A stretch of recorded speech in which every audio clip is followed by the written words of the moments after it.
Matteo Salvini, segretario federale della Lega Nord, arriva in una Padova blindatissima per parlare di economia e dell'embargo della Russia. Listone e Pedrocchi guardati a vista dalle forze dell'ordine, la presenza del segretario si temeva potesse scatenare azioni da parte dei No Global.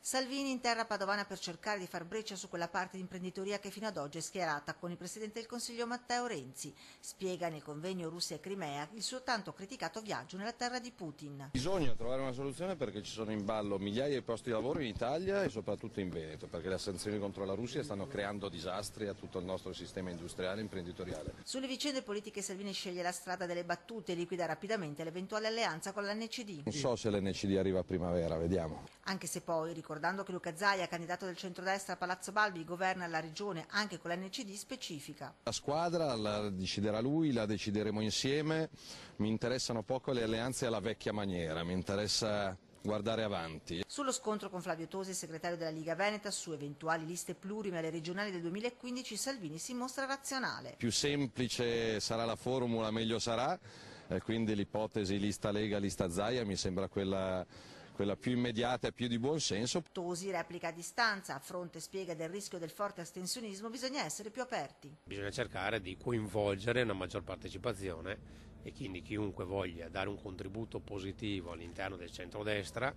anche all'interno di liste civiche, va fatto partecipare. Non teme gli avversari del segretario federale della Lega Nord e sulla candidata del PD alle regionali, Chiosa. Non temiamo il PD perché se il PD è la signora Moretti ne facciamo gli auguri di buon Natale, dai, va là.